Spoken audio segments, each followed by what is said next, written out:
Entre 1941 y 1945, durante la Segunda Guerra Mundial, el gobierno canadiense utilizó a sus soldados para realizar experimentos secretos en una remota base militar situada en las praderas de Alberta. Si esto se hubiese hecho con prisioneros, se hubiese considerado un crimen de guerra. 55 años más tarde, el gobierno intenta curar esta vieja herida.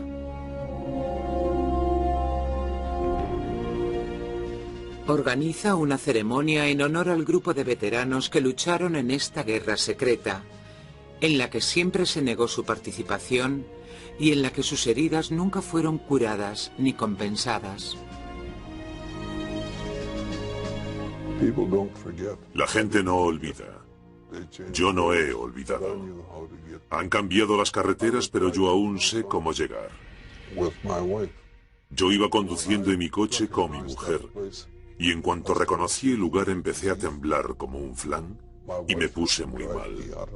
Mi mujer tuvo que coger el coche y sacarme de allí. No podía conducir, estaba fatal.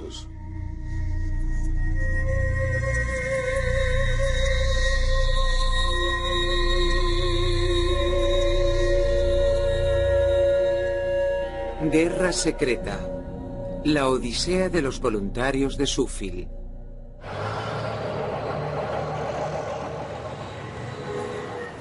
A principios de la Segunda Guerra Mundial, las fuerzas armadas alemanas invadieron la mayor parte de Europa.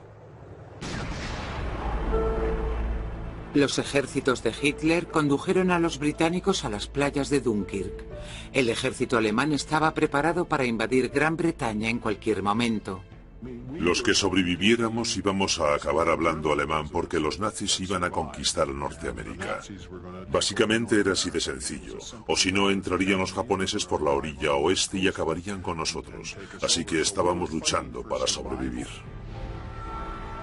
Los aliados creían que Hitler era capaz de todo, incluso de utilizar armas químicas y biológicas. Alemania había usado gas mostaza en la Primera Guerra Mundial y los soldados canadienses habían sufrido los efectos de dicho ataque. También las tropas japonesas lo habían utilizado en Manchuria en 1938 contra los chinos. Los habitantes del oeste de Canadá temían ser los siguientes.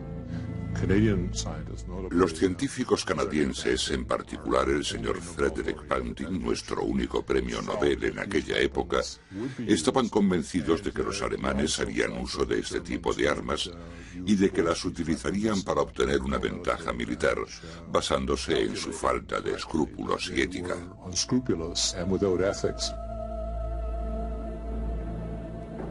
Out of this mental danger, we pluck this flower safely.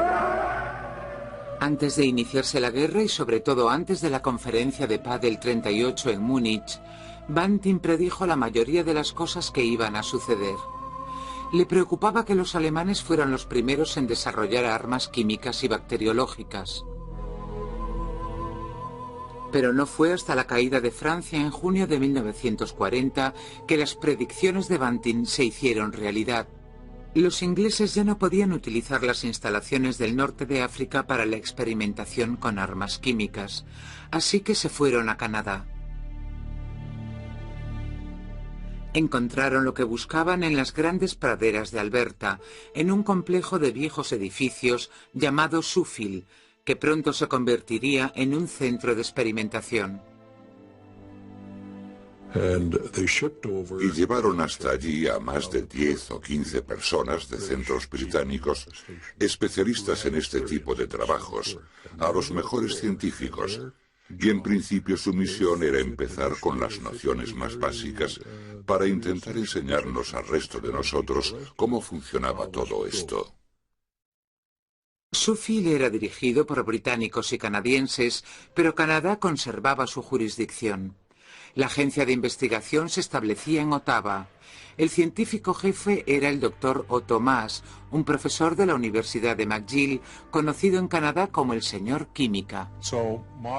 Así que Maas elaboró la agenda de investigación, ya que lo que imperaba era la necesidad de probar los gases que se estaban desarrollando. probar las armas que se estaban fabricando de diversas maneras. Una de las maneras de probarlas era ver cómo reaccionarían a la exposición a los gases los soldados. Pidieron al ejército canadiense que reclutara soldados voluntarios. Enseguida se colocaron anuncios en todos los campos de entrenamiento militares. El sargento me llevó a un lado y me dijo: ¿has oído hablar alguna vez de Suffield en Alberta? Yo le dije: no, sargento. Bueno, allí también te lo vas a pasar muy bien. Allí no tendrás que dormir en tiendas de campaña ni utilizar el orinal. Allí hay sábanas y fundas de almohada blancas y la comida es buenísima. Y si quieres comerte 3 o 4 huevos por la mañana, te los dan.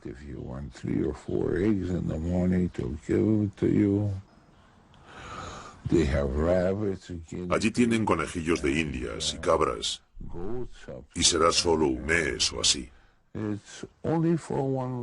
Necesitamos que vayan voluntarios. ¿Y qué niño de 18 años no se lanzaría a una oportunidad como esa? Sobre todo cuando el sargento te dice: ah, por cierto, te pagarán $1 extra al día. Harvey Friesen mintió sobre su edad para entrar en el ejército a los 16 años. Se enteraron al terminar su curso básico, así que a los 18 volvió a ingresar. Estábamos terminando nuestro curso avanzado cuando colocaron un anuncio en el tablón pidiendo voluntarios para ir a Suffield, en Alberta. Ray Irving también era menor de edad, pero con el permiso de sus padres le dejaron quedarse en el ejército. La mayoría de los que estábamos realizando prácticas nos apuntamos como voluntarios. Escribimos nuestro nombre en la lista. En resumidas cuentas, prácticamente todos los soldados en prácticas vinieron conmigo. Sam Gordon era un chico de granja de Brookfield que realizaba su instrucción militar en Ontario cuando le pidieron que se ofreciese como voluntario en una misión especial. El único incentivo que nos dieron fue más dinero, mejores comidas que, según nos dijeron, serían servidas en manteles blancos y un permiso. Una gran base de investigación militar repleta de administradores y personal médico y científico de una amplia variedad de disciplinas esperaba la llegada de los voluntarios a Suffield, entre ellos al químico Brian Risor. Me propusieron formar parte del personal de Suffield y me dijeron que se trataba de investigaciones de guerra, por lo tanto todo era muy secreto.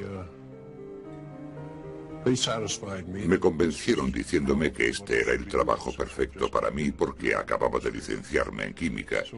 Así que con apenas 20 años cogí el autobús y me fui a Suffield. Me dijeron que tenía que firmar un documento que me obligaba a acatar la ley sobre secretos oficiales. Lo firmé y me llevaron al laboratorio de química. En 1941 el centro de experimentación de Suffield estaba listo para empezar a trabajar con todo su personal y voluntarios, hombres jóvenes e inmaduros cuya odisea estaba a punto de comenzar. El ejército canadiense estaba dispuesto a averiguar todo lo posible sobre el gas mostaza y sus efectos bajo diferentes condiciones de batalla. Pero los jóvenes voluntarios no sabían por qué se estaban realizando estos experimentos, ni tampoco qué esperar de ellos. No me dijeron que tenía que ponerme una mascarilla, y yo estuve cuidando de todos los animales, las cabras, las ovejas, las cobayas. Podía oler los gases que emanaban de los pequeños animales. Pero bueno, es normal que no lo tomes en serio. No tenía forma de saber que al final esto provocaría mi enfermedad.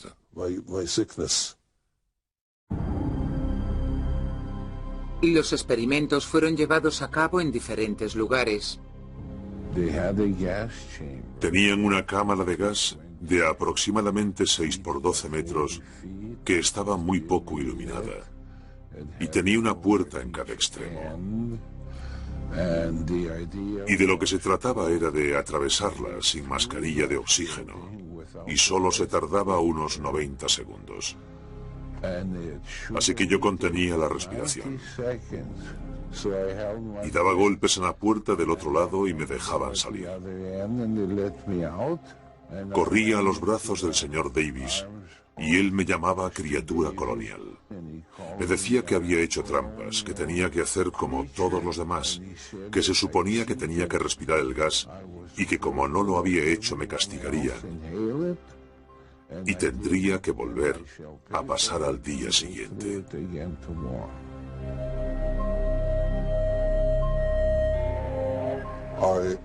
Me ordenaron que llevase a 4 o 5 chicos a otra cámara de gas que estaba en otro lugar y me ordenaron que no les dejara quitarse las mascarillas de oxígeno.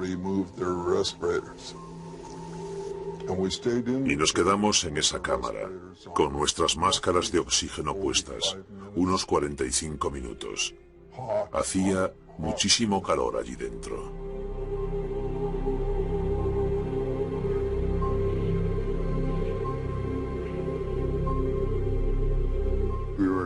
Éramos un grupo de 15 personas. Nos ordenaban formar un semicírculo en el campo. Entonces soltaban el gas mostaza y tenías que quedarte quieto en medio de todo ese vapor. Llevábamos puesta una mascarilla de oxígeno, así que no inhalábamos el gas mostaza. Esto duraba unos 15 minutos. Luego nos subíamos en un camión, nos llevaban a un edificio y nos metían en una habitación bastante fría en la que teníamos que llevar puesto nuestro mono militar de lana. Lo más preocupante de todo era que al terminar los experimentos te decían que te quitaras la mascarilla de oxígeno. Y durante la media hora siguiente, en el camino de vuelta al campamento, y durante la hora que nos pasamos en la celda experimental, y la otra media hora en la cámara de calor, estábamos inhalando estos gases. Al grupo de Harry Flander lo llevaron a la pradera. Les dijeron que se pusiesen las mascarillas de oxígeno y que se colocasen en lugares estratégicos. No les explicaron por qué. Al oír el ruido de un avión, enseguida nos dimos cuenta de que nos estaban rociando con gas vesicante. Los científicos que estaban a cargo del experimento se alejaban en coche mientras el avión volaba por encima de nosotros y al anochecer volvían para examinarnos uno a uno.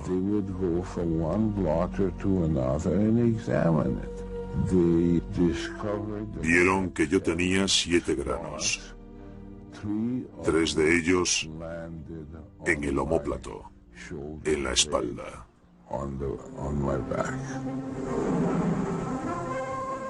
El ejército aseguró a los voluntarios que probablemente no se produciría ningún daño personal como consecuencia de los experimentos. Pero en la mayoría de los casos provocaron en los soldados todo tipo de síntomas y heridas tanto leves como graves. Por la noche a todos nos empezó a doler mucho el cuerpo y nos salieron grandes ampollas que supuraban agua. Teníamos el cuero cabelludo, las axilas, la ingle y todas nuestras partes íntimas llenas de quemaduras. A la mañana siguiente nos llevaron al hospital de la base donde estuvimos 5 días ingresados. Pensar que tras haber sido expuesto a gas mostaza o a cualquier otro tipo de gas no exista posibilidad de sufrir un daño físico es algo totalmente absurdo.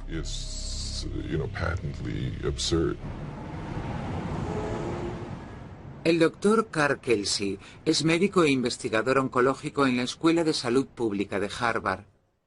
En 1992, el doctor Kelsey colaboró en el estudio más exhaustivo que se ha realizado sobre la exposición al gas mostaza. Durante la Segunda Guerra Mundial, el gobierno estadounidense también llevó a cabo experimentos muy parecidos a los de Suffield. Los investigadores americanos examinaron a cientos de soldados estadounidenses. En 1993 los resultados del estudio fueron publicados en un libro titulado Veteranos en peligro, que fue muy criticado con la forma en la que trataron a los veteranos. La exposición a esta clase de componentes conlleva un alto riesgo. Es un material muy tóxico, así que lo que hicieron no estuvo nada bien. Tenía mucha fiebre. Me ingresaron en el hospital de la base de Sheffield con fiebre muy alta y dolor de garganta, y seguía teniendo dolor de oídos. Pero me diagnosticaron paperas. Harry Flanders desarrolló unos síntomas aterradores: ceguera temporal seguida de hipersensibilidad a la luz.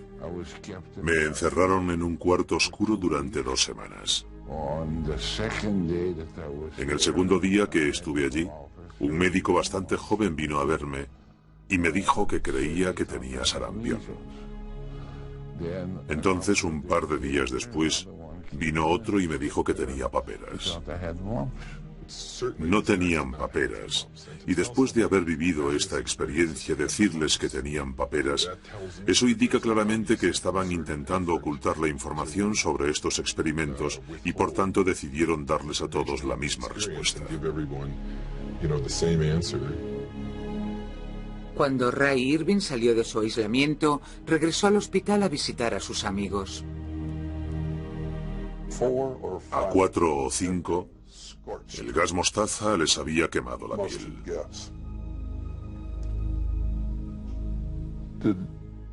Describir sus heridas me resulta prácticamente imposible.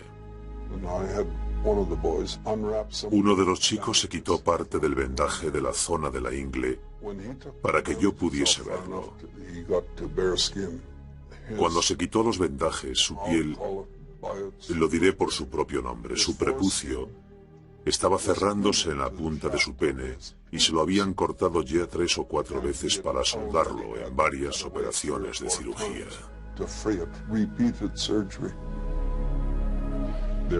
Hubo hombres que sufrieron infecciones genitales crónicas. Lo que pasaba es que te salían ampollas, algo que es extremadamente doloroso, y se te hinchaba todo. Y esto luego daba paso a los problemas crónicos. Te dañaba el aparato reproductor, y esto es algo horrible psicológicamente. Es una de esas cosas sobre las que nunca hablarías.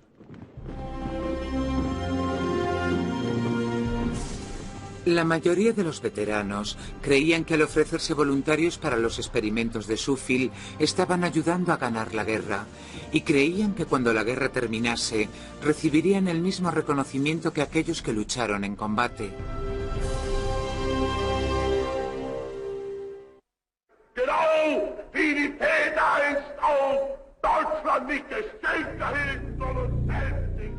En 1941, los aliados temían una victoria alemana. Este temor influyó en sus decisiones, aumentando su determinación por iniciar una guerra química y biológica. Si usar a seres humanos en su experimentación con gas mostaza suponía un dilema moral para los líderes políticos y militares, se autoconvencían pensando que no les estaban pidiendo mucho más que a los soldados en el frente de batalla. El mundo estaba en guerra y la Alemania nazi estaba ganando mucho terreno. Hubo momentos en los que hablábamos entre nosotros sobre lo que ocurriría si Gran Bretaña fuese derrotada y decidiesen venir a Canadá.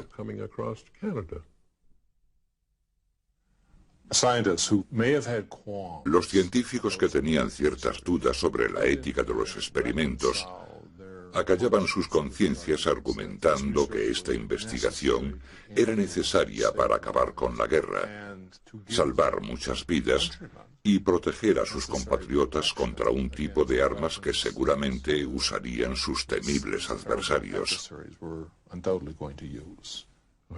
Yo no tenía la sensación de haber matado a nadie. Yo sentía que había contribuido a la guerra y me recordaba que esta había sido la forma más segura de salvar al mundo. Estábamos preparados, sabíamos cuál era el problema y cómo podíamos solucionarlo. La guerra es mala, muy mala. Y si pretendes atacar a un enemigo usando considerables cantidades de gas mostaza, realmente necesitas proteger a la gente. Y en ese aspecto creo que podría ser defendible el considerar la experimentación con humanos. La mayoría de los voluntarios estarían de acuerdo con esto, pero fue la manera en la que se llevó a cabo el programa lo que causó tanto dolor y sufrimiento. Claro que teníamos miedo. porque nosotros no sabíamos en lo que nos estábamos metiendo. Si lo hubiésemos sabido, quizás podíamos haber estado más preparados o quizás hubiésemos aceptado. Pero no sabíamos nada y de repente nos empezaron a hacer todas aquellas pruebas. No hay mucho más que pueda contarles, fue una sensación horrible. Venían a vernos con cuadernos y se dedicaban a pasar las hojas, a mirarnos y a tomar notas de lo grandes que eran las ampollas, del aspecto que tenían hoy y cosas así. No respetaban nuestra intimidad, ni nos aplicaban ningún tipo de tratamiento. Ni siquiera recuerdo que me ofrecieran una aspirina. Ningún médico, ningún personal autorizado nos aplicó ningún tipo de medicación en las heridas que teníamos. Y dejaron las heridas abiertas y ya está, sin vendajes ni nada. En la Primera Guerra Mundial ya vimos muchas de las heridas que provocaba el gas mostaza. No había necesidad de observar qué pasaría cuando fueran expuestos al gas.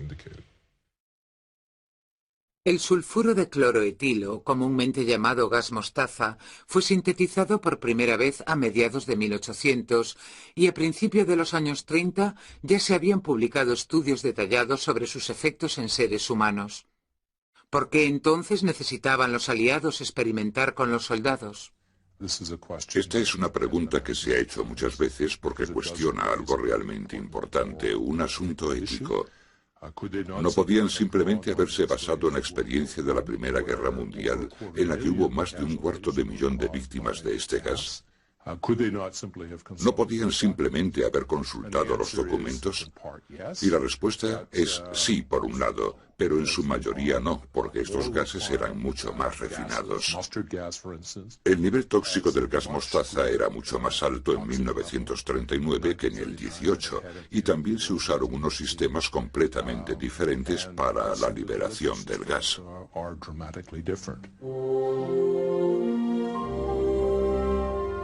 Al término de la guerra, ninguna de las partes había utilizado armas químicas, pero esto no significaba que el miedo al gas mostaza hubiese sido exagerado. Hubo al menos 8 ocasiones en las que estuvimos a punto. El mundo estaba al borde del abismo. Había un bando que estaba preparado, que estaba considerando muy seriamente utilizar este tipo de armas. Esto empezó en 1940, cuando los británicos, en un intento por evitar una invasión alemana, consideraron utilizar gas mostaza para protegerse de la invasión nazi.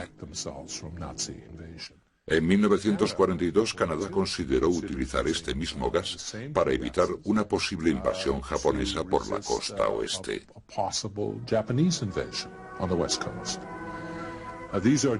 Estas eran medidas defensivas, aunque hubo otros casos en los que se consideraron como medidas de ataque y toma de represalias. En el caso de Alemania, Adolf Hitler tenía un odio patológico a las armas químicas, porque ya había sido gaseado en la Primera Guerra Mundial, y por tanto las investigaciones que se realizaron en Alemania fueron sin su autorización, principalmente por las SS, por Himmler y sus hombres. Durante el tiempo que estuvimos trabajando allí, estábamos convencidos de que Canadá no usaría armas químicas. Había firmado el Protocolo de Ginebra, pero estaba preparada en el sentido de que tenían esas armas a mano. En 1946 los hombres de Suffield volvieron a casa y mantuvieron en secreto todo lo que había sucedido allí.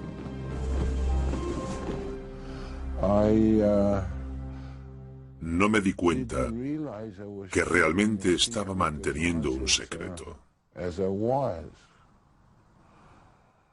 Simplemente estaba esperando porque nos dijeron que 7 años después de la guerra se levantaría el secreto oficial, pero eso nunca pasó. No pensé que tuviese mucho sentido contárselo a nadie. No sé qué hubiese ganado con contarlo. Sé de otros. Me enteré de que otros compañeros que estuvieron en el extranjero también habían pasado por eso y tampoco parecían querer hablar sobre el tema. Así que no podría explicar por qué lo hice. No creí que fuera necesario. No hablaron sobre ello porque eran soldados. Ellos no firmaron un documento que les obligara a acatar la ley sobre secretos oficiales, como en el caso de los científicos. Pero a pesar de que la guerra ya había terminado, para muchos de los veteranos de Shuffield su batalla acababa de empezar. Al terminar su servicio, sus historiales médicos estaban en blanco, sin ningún tipo de información sobre cómo tratar los síntomas en el caso de que se presentasen, y lo hicieron. Al terminar la guerra, el ejército simplemente dejó que los veteranos de Shuffield se fuesen a casa. No se les avisó de que podrían surgir complicaciones como consecuencia de la exposición al gas.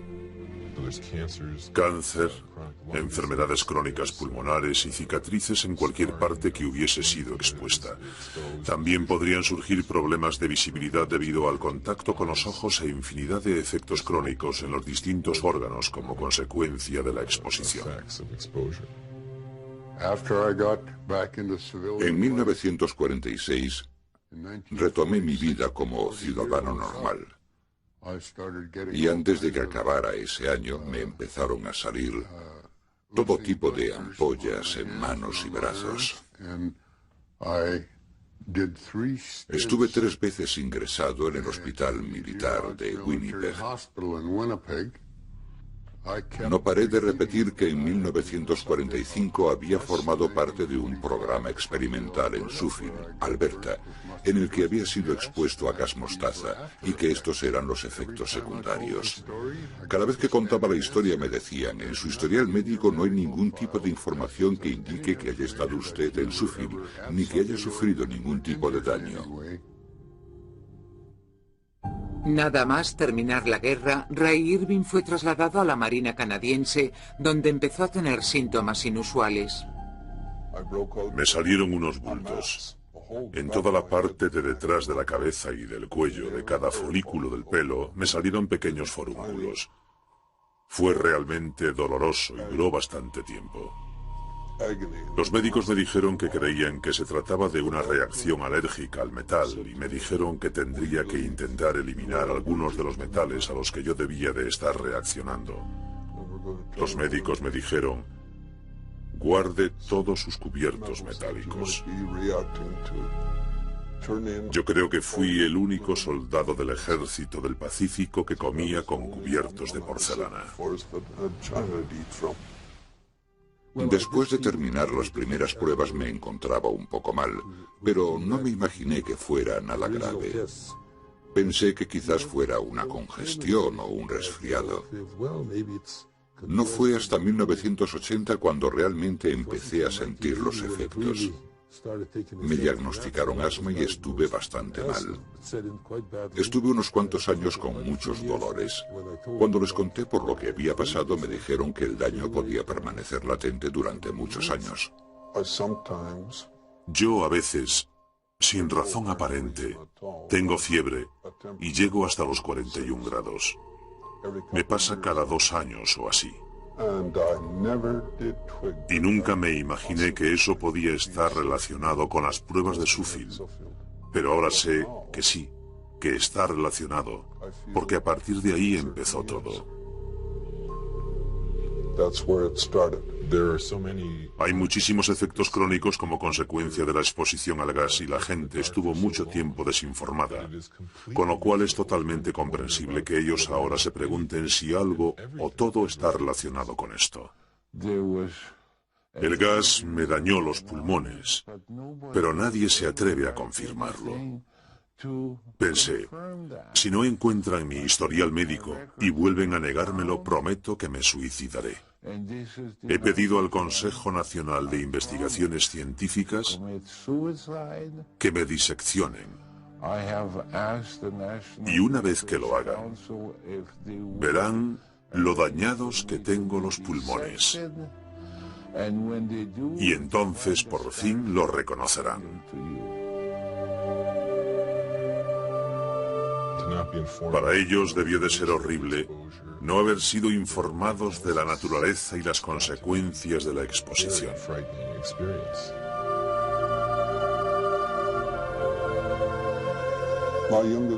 Mi hija pequeña nació con un eczema tan fuerte que también lo ha heredado su hija. ¿De dónde salió? No tenemos ningún caso así en mi familia, y no creo que mi mujer tampoco lo tenga. Mi mujer y yo sufrimos muchísimo cuando mi hijo de 9 meses murió repentinamente en Alemania, en un hospital británico, debido a una misteriosa enfermedad cardíaca. Luego murió mi otro hijo de una misteriosa enfermedad cardíaca en Montreal. Tenía 32 años. No hay ninguna explicación para ello. He perdido 2 hijos. No tengo más hijos y es muy doloroso. Esta gente hizo algo increíble y como consecuencia tienen el riesgo de padecer un número significativo de problemas médicos. Y yo creo que nuestra obligación es cuidar de estas personas.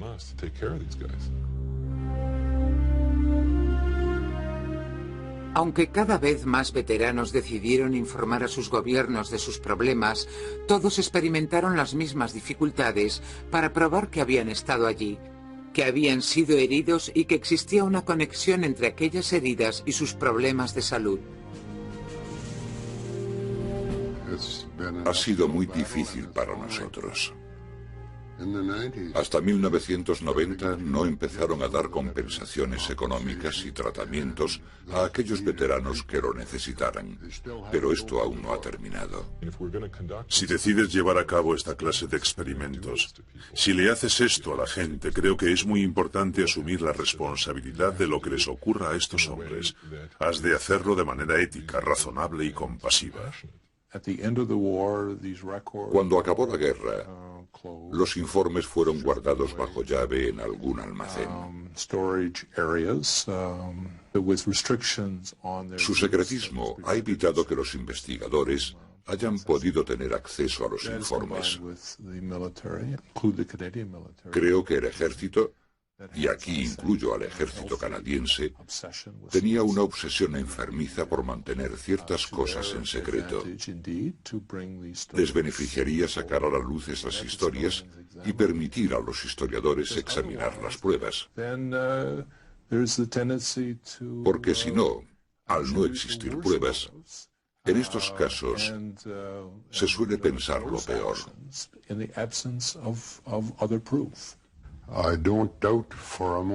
No dudo ni por un momento que para el gobierno de aquella época y para el ejército, la experimentación con humanos fuera algo muy fuerte.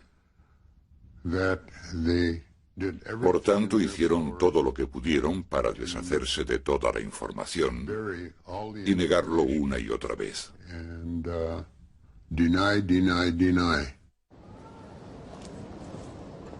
Aunque el gobierno canadiense hubiese estado dispuesto a admitir la realización de estos experimentos y a tratar los problemas de los veteranos, estos aseguran que no existe una lista de los más de 2000 voluntarios de Suffield. Es imposible a no ser que la destruyeran. Porque cuando yo empecé a buscar un reconocimiento y una pensión, escribí cartas a Suffield y me respondieron diciéndome que yo nunca había estado allí. En la segunda carta me dijeron que quizás había estado allí, pero que no me habían sometido a ningún experimento. En la tercera me dijeron que en el caso de que me hubieran sometido a algún experimento, habría sido solo con gas lacrimógeno, no con gas mostaza. ¿Para qué me habrían llevado allí para experimentar con gas lacrimógeno?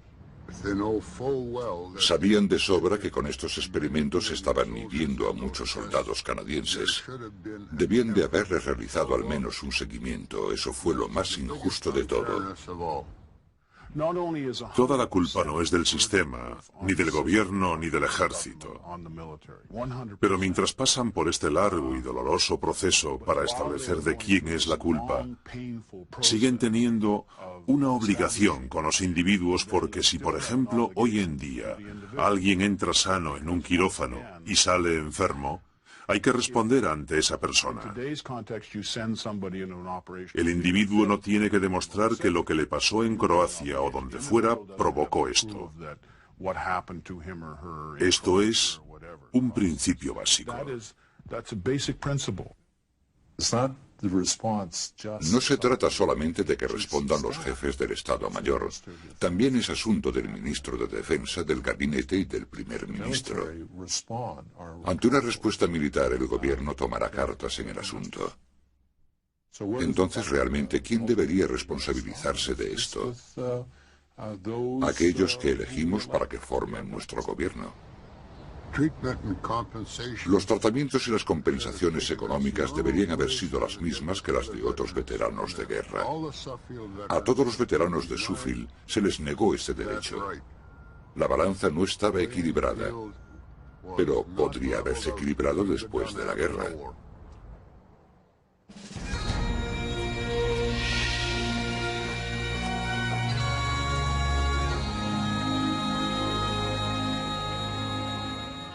«55 años después, el gobierno de Canadá toma cartas en el asunto gracias al diputado liberal John Brayden.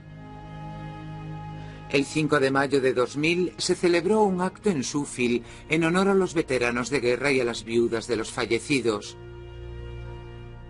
No existe una lista exacta de los voluntarios que siguen aún con vida, pero de los cerca de 60 que se conocen, 20 pudieron hacer el viaje. Cuando se enteraron de que el ministro de Defensa, Art Eggleton, les recibiría y se reuniría con ellos, albergaron la esperanza de que al fin se empezaran a tratar sus problemas. Por fin, la balanza se estaba equilibrando. During the war, it was secret information. They did not want this information to get out to the enemy, obviously, what was going on here. During the Cold War and the prospect of chemical and biological weaponry perhaps being used in another occasion, it was determined that it wasn't the appropriate thing to do. Do you think the compensation that we have in place for that sort of thing is... I don't administer compensation. I'm the Department of National Defense. The Department of Veterans Affairs does that. I know, as I said a moment ago, the Minister of Veterans Affairs, George Baker, wants to make sure that we do give people the best compensation we can so that they can live a life that they prefer. La indignación de muchos veteranos es que incluso hoy en día tienen que suplicar y luchar para poder recibir un tratamiento y una compensación económica. Pero ahora su lucha es un poco menos solitaria, ya que desde mediados de los 90 los veteranos han estado compartiendo sus secretos de guerra.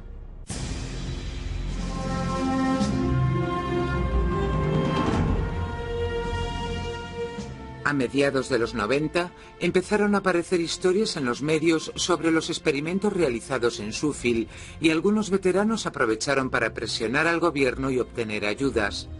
Pero creen que estas ayudas llegan demasiado tarde y son poco generosas. El general Louis Mackenzie asegura que esto se debe a que los voluntarios no tienen influencia política. Si intentas hacerlo desde abajo, presionando al sistema, con alguna ayuda de los medios, etc., se tarda mucho tiempo. Sería percibido como una especie de estrategia para retrasar el proceso, para dar largas al asunto y dar tiempo a que todos se mueran, y así no habría ya de qué preocuparse. Ni siquiera en sueños me puedo imaginar a ningún canadiense que llegase a esa conclusión. Me sentiría muy avergonzado de un sistema que fuese capaz de hacer eso, y estoy convencido de que este no es el caso. Pero sí que se necesita un empujón. Hay que convencer a alguien que esté arriba para que las cosas empiecen a funcionar. El general Mackenzie asegura que los veteranos se merecen algo mejor, que se podía haber gestionado de otra manera. Sin lugar a dudas admitiré públicamente la contribución de todos y cada uno de ellos por su nombre, para que no se les reconozca como grupo, sino como individuos. Me comunicaré con ellos. Una de las formas de comunicarse con tanta gente es encontrar a un segundo al mando en servicio en esa zona, a un general local o algo así, para que les vaya a visitar a su casa y así yo pueda analizar cada caso. Y esto no es un proceso largo, que lleve años y años. Averiguas cuál es el problema e inmediatamente te pones en marcha para aliviar su sufrimiento y para considerar su compensación económica. Y digo considerar porque no sé cuáles son las situaciones, pero definitivamente esa debe ser una opción. Y el gabinete ministerial de cualquier gobierno podría ocuparse de esto en solo 10 minutos. Nos ha llevado más de medio siglo llegar hasta aquí. La mayor parte del mérito es de John Bryden, que hizo pública la difícil situación de los veteranos de guerra. Antes que político fue periodista y publicó un libro titulado Aliados Mortales, que levantó el secretismo en torno a la experimentación con gas mostaza en Canadá durante la guerra. This is a ceremony dedicated to their story and their sacrifice. I'd like to present the Minister of National Defence, Art Eggleton. This willingness to put service before self, to accept risk for the greater good of fellow Canadians, demands our recognition, our admiration, and our thanks. That is why we are here today. These people bravely stepped forward in the effort to save thousands of others from agonizing wounds and even death.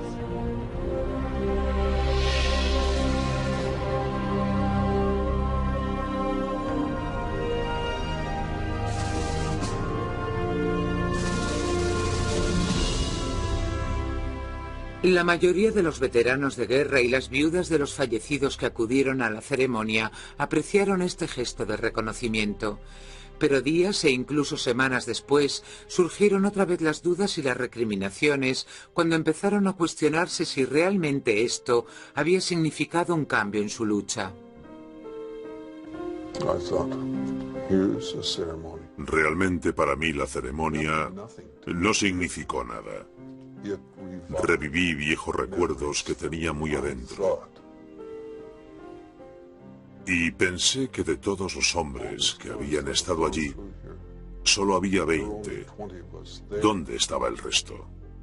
¿Muertos? ¿O qué había pasado? ¿Dónde estaban? Eso fue lo que más me impresionó. Entonces, si esto era lo que había pasado, ¿por qué yo había sobrevivido?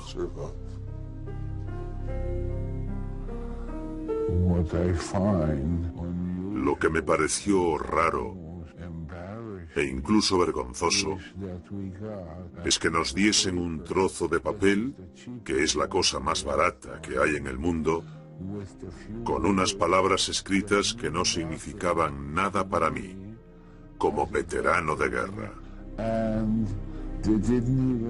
Y ni siquiera tuvieron la decencia de poner nuestros nombres en cada uno de los certificados.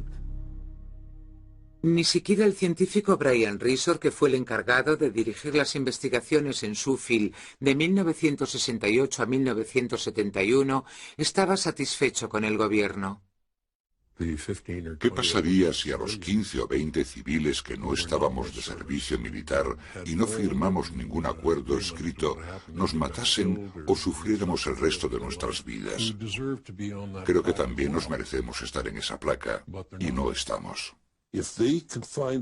Para mí, poder encontrar el informe con los nombres de los 2000 hombres que estuvieron allí, descubrir si siguen con vida, y si no siguen con vida, encontrar a sus mujeres, a sus familias, para que puedan recibir algún tipo de compensación, para mí eso sería el mejor final. Desgraciadamente, el gobierno asegura no saber ni el paradero ni la actual situación de los restantes veteranos.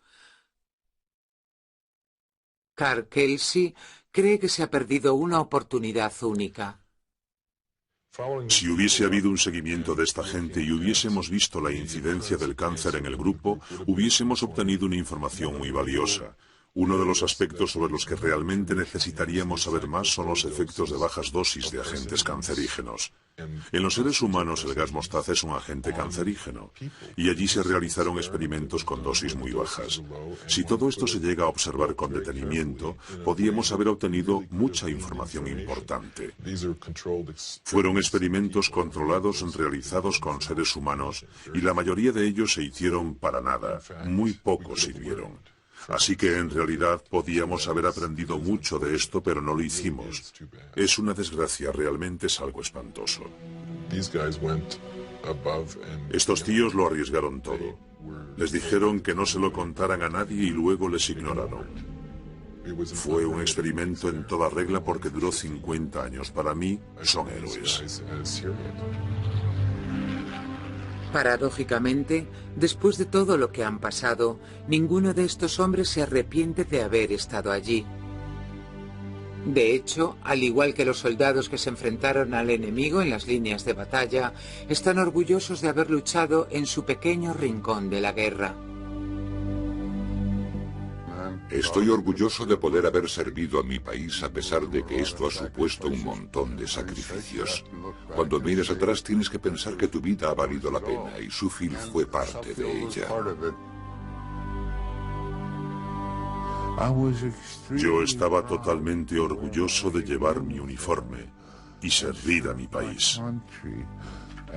Y fui a todos los lugares que me ordenaron para servir a la patria.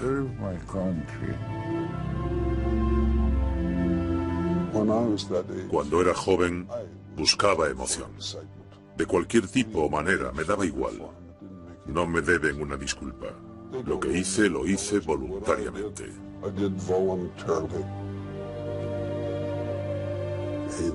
Nosotros somos canadienses. Todo el mundo tuvo que tomar parte en algo. Yo no estaba recuperado, así que me retiraron del servicio militar y me llevaron de vuelta a la granja, porque querían que nosotros llevásemos una vida normal. Así que nunca fui al extranjero. Pero en esa época yo hice todo lo que me dijeron, porque era joven, ingenuo y atrevido. El gas mostaza fue sintetizado por primera vez hace más de 100 años. La mayoría de la gente sabe que fue un arma química de la Primera Guerra Mundial, pero como atestigua nuestra historia, también jugó un papel secreto en la Segunda Guerra Mundial. En 1946 el gobierno canadiense cogió 30.000 barriles de gas mostaza que recorrieron en tren todo el este de Canadá hasta Halifax. Allí los subieron a una vieja embarcación.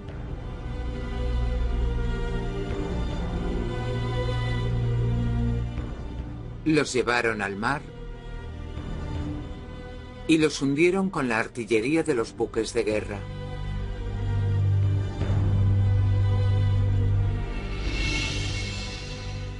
En la guerra entre Irán e Irak, que duró desde 1980 hasta 1988, Irak utilizó gas mostaza contra soldados y civiles. Hoy en día, el mundo sigue estando expuesto al peligro de este gas tóxico, que puede ser producido de manera fácil y barata por países crueles o terroristas. Canadá y Estados Unidos tienen grandes arsenales de gas mostaza y librarse de ellos de una manera segura promete ser una tarea complicada y cara. El problema del gas mostaza aún no ha desaparecido. Tampoco lo harán los veteranos de los experimentos de Suffield. Ahora que han sido recordados, no será fácil olvidarlos. Los voluntarios de Suffield no murieron en territorio extranjero enfrentándose a un enemigo al que podían ver. Lucharon una larga y prolongada batalla contra la autocomplacencia, el secretismo y un gobierno que no parecía interesado en ellos. Su placa conmemorativa dice así: en reconocimiento a aquellos que sufrieron para evitar que sus compañeros de armas experimentasen el horror de una guerra química. Ellos también sirvieron a la patria. Quizás debería añadirse a esta placa: ellos también sirvieron a la patria en secreto, con valor y paciencia.